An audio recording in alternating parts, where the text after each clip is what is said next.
Who do you think tipped off Paula Pritchard about the cell spin?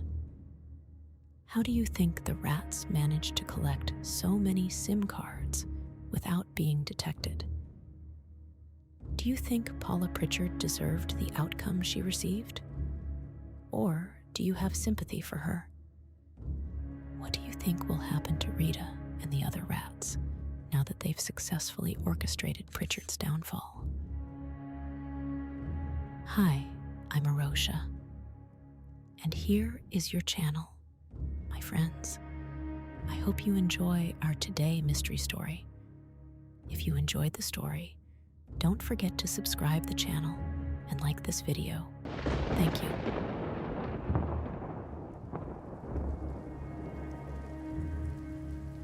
Cell 3.47 was situated on the third floor of B Wing in Stocken Gate Prison, slap bang in the heart of London's East End. Known as the Gate, the prison had a reputation for being a tough place to do time. The inmates behind the doors at the gate endured long, cold winters in the Victorian slammer that had been condemned many times, but had always escaped closure. It was harsh, it was hard, and it was overrun by rats. Paula Pritchard was the sole resident of cell 3.47, but due to the rodent crisis, she was rarely alone.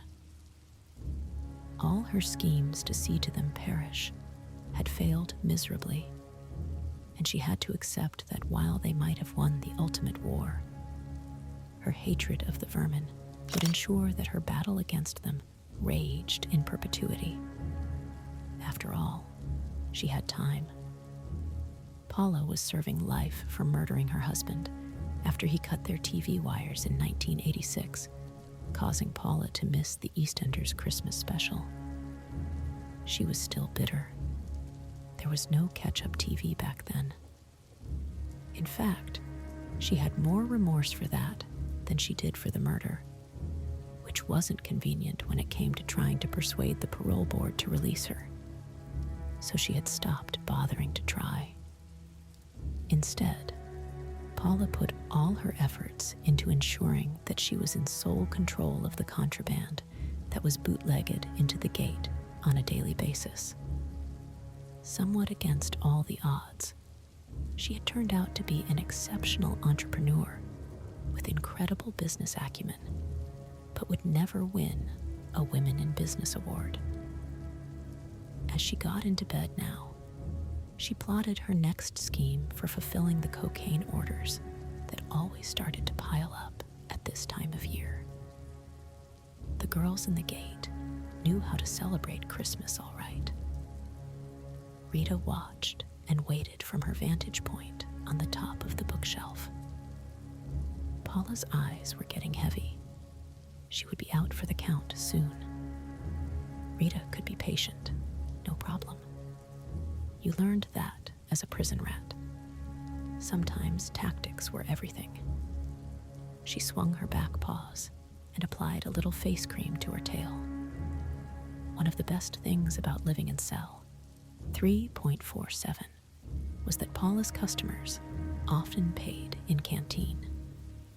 This meant a reliable stock of snacks, beauty products, paper, and easy access to all manner of things that were dispensed from the canteen hatch. Rat heaven. Prison life for a rat could be easy, but you had to have your wits about you. There was a constant supply of water in the steel, lidless cell toilet. Pritchard had tried many times to deny Rita and her crew access to that, but had never succeeded. In any event, there was a small sink on the wall, and the tap constantly dripped. The sink was big enough for a family of 4 rats to take a bath, and Rita had even seen a water birth be facilitated in it by the alternative lifestyle rats who lived behind the skirting boards in the staff room in the segregation unit, also known as the block. As soon as Pritchard fell into her doubtless drug-induced sleep, Rita tucked into a packet of Cheetos. Delicious. Pudding was a packet of Cadbury's hot chocolate, which she'd had her eye on since it had arrived this morning. But during the daytime, the rats didn't come out so much. It was at night when they got their business done. After dinner, Rita was helping to coordinate the digging of a new tunnel after the maintenance team accidentally poured concrete into the main thoroughfare between B and C Wing. She watched as Rolly gnawed his way into a pot of noodles. He glanced up and nodded to her with his mouth full, powder from the noodles coating his whiskers. She winked at him fondly. They had been together for 5 litters, and still they flirted like newlyweds. Rolly was a big old unit, a rat who'd eat all night if he could. He wasn't quite as exacting as Rita when it came to menu choices, and last week had eaten a whole box of tampons, which had sent Pritchard into a rage when she'd discovered the mess in the morning. Rolly didn't care, but it had almost killed him. He hadn't been careful enough, and a piece of plastic applicator had got lodged in his gullet. Rowena, unable to get her paws around him to perform a Heimlich maneuver, had jumped on his furry white chest to clear his airway. Rita had been beside herself, and if it hadn't been for her daughter's quick thinking, Rolly would have been toast. But within 2 hours, Rolly was reaching for an Oreo and telling the tale as if he was the hero to most of the rats on the 3rd floor. They'd all laughed and patted him on the back. The next day, Pritchard was crashing around the cell, cursing about not being able to find any coffee sachets. Rita had swapped them for a packet of cotton wool with Ricardo from healthcare, and generally being her bad-tempered, vile self. Rita knew that at times like this, it was better to give Pritchard a wide berth than risk her wrath, which knew no bounds, especially when it came to rats. Plastic cups and cutlery fell to the floor. Books were cast aside, and makeup thrown all over the place as the fruitless search went on. Rita, Rolly, and Rowena went for a nap in their nest behind the wall, tummies full and whiskers cleaned. It wasn't until much later that they peered out and saw Pritchard behaving most strangely. She was dressed in nothing but an Avengers t-shirt and a pair of woolly socks, and appeared to be batting imaginary insects away with this week's edition of Prison News. She uttered something incomprehensible about jungle fever, and then proceeded to attempt some kind of Scottish jig. The rats knew that Pritchard was hallucinating. They had seen it with so many inmates countless times. They smoked too much spice and simply went doolally. Sometimes it went further than that, and a heart attack wasn't that uncommon. But Pritchard didn't seem to be that far gone despite the pantomime that was being played out before them now. Rat word got out, and several others came to watch the show.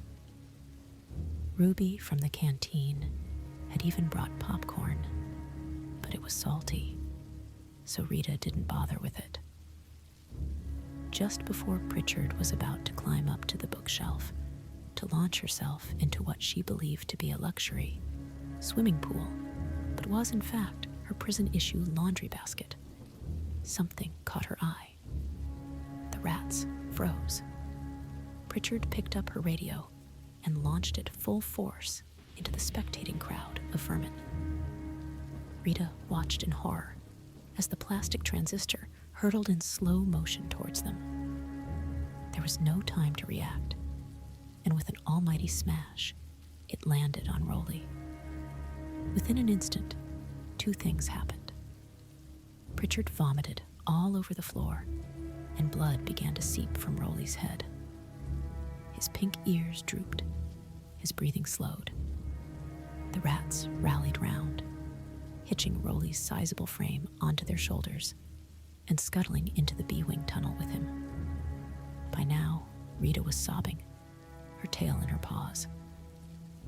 Rowena squeaked instructions as fast as she could, but it seemed that Rolly could not be saved. His wide black eyes still gleamed as he gazed into Rita's tear-filled ones. "I love you, Rita Rat," he said, and then he was gone. Rita felt like her world had fallen apart. Riley and Rose from education ushered her to their nest.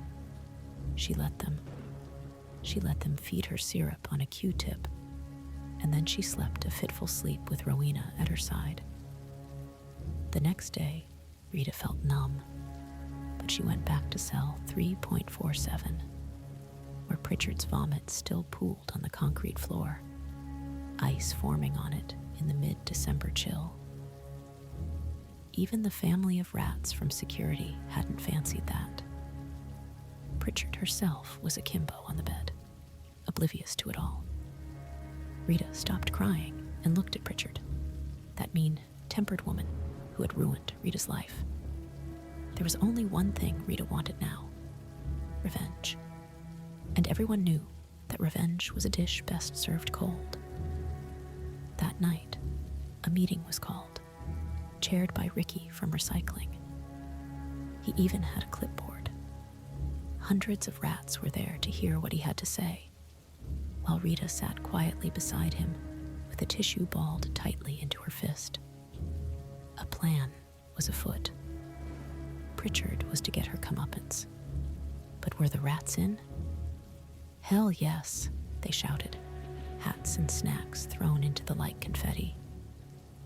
The excitement grew, and after the meeting, they divided into groups, according to their wings and floors. Bigger departments like the laundry would help with logistics and coordination. If the drugs dog from rehab was to be believed and trusted, they had exactly 2 weeks to go before the cell spin. Meanwhile, prison life went on. Paula spent hours in cell 3.47, taking orders and singing along to Last Christmas, which played on repeat on the radio, which she had recently acquired as a replacement by breaking Kelly Gorman's little finger during a game of pool. She could see her breath when she sang. That's how cold it was in here. The kettle was on the boil constantly, and for once, her hot chocolate and coffee supplies were not being pilfered every night. Odd, but good. If the Christmas trade was as good as anticipated, she reckoned she'd have enough cash to bribe Officer Willis into putting her in for a transfer to a modern prison where she could learn to play tennis and grow old gracefully. Every night, the tunnels were full of rat traffic. Never before had such an effort been orchestrated to help one of their own. Rita was beyond grateful, but didn't know if they could pull it off. But for Rolly, she was prepared to try. The day of the cell spin finally arrived. The day when every cell at the gate was searched, with absolutely no prior warning given to the prisoners who were made to stand on the landing while specialist teams went through their cells with a fine tooth comb. The one thing the rats didn't know was the time of the spin. But Reese from the block said not to worry. Everything was in place, and Ricky was all over it like a rat rash. Rita spent the whole day watching Pritchard. It didn't take her long to realize that Pritchard must have been tipped off about the cell spin, because over the course of the morning, all manner of drugs, mobile phones, and weapons were dispatched out of her cell by officers who were on Pritchard's payroll. No matter, the rats had a plan. At 2 p.m. precisely, the alarm was sounded, and an announcement over the tannoys boomed out, telling all inmates to exit their cells immediately. Rita's whiskers twitched in anticipation as the rats behind her began to file into cell 3.47, SIM cards under their arms. They dumped the SIM cards and left, and a steady stream of rats continued to do the same. Rita had no idea how many SIM cards were now piled up under Pritchard's bed. Hundreds, maybe. Collected from every mattress, nook, and hiding place imaginable that the inmates at the gate could dream up. Over 2 weeks, the rat teams had found them, stored them in the tunnels, and brought them here today. Pritchard's face, when the officers swept the SIM cards out from under the bed, was an absolute picture. She went from aghast to betrayed, shocked to furious in less than half a second. But ultimately, she was confused and angry, very angry. 2 officers took her by the arms and hauled her down to the block while she screamed her innocence and how she was being stitched up. Rita couldn't have hoped for more. How the kingpin had fallen. That night, cell 3.47 was theirs alone, and everyone wanted to come to the party. There were rats in the bed, rats on the TV tuning into channels, rats in the drawers of Pritchard's clothes, and rats hanging from the shelves and bars on the window. Rachel from Kitchens had even managed to get 4 whole boxes of cornflakes up from the basement. They ate and partied until the early hours. Rita had cried as she made a thank you speech, and her heart felt like it might burst. In the morning, it was Christmas Day, and this time, there was no need to hide at daybreak. Pritchard would be cellular confinement with no windows 3 floors down, and would not be returning anytime soon. Someone turned the volume back up on the TV. "Look," cried Rowena. "It's a rerun of the 1986 EastEnders Christmas special." The rats were quiet. None of them had been alive on the day that over 30 million viewers had. Tuned in to watch Den handing Angie her divorce papers. But they had heard Pritchard ranting about it their whole lives. What a shame, thought Rita, that Pritchard was going to miss this episode yet again. That temper of hers really had cost her dearly. Prison news. Keeping you behind bars, but not in the dark HMP Stocken Gate, is to undergo a full security review after an inmate, who will remain nameless for legal reasons, was found with 347 SIM cards in her cell. The CPS say that the occupier of cell 3.47 was taunting the authorities by collecting this precise number of SIM cards and making no attempt to conceal them. She is accused of running the biggest bootlegging operation ever seen in British prison history and faces a 61-count indictment. She has been transferred to the maximum security facility in Market Deeping, where she will remain in solitary confinement until her trial. Today's story is over. I hope you enjoyed listening to this mystery story. Thank you for being with us so far in the video.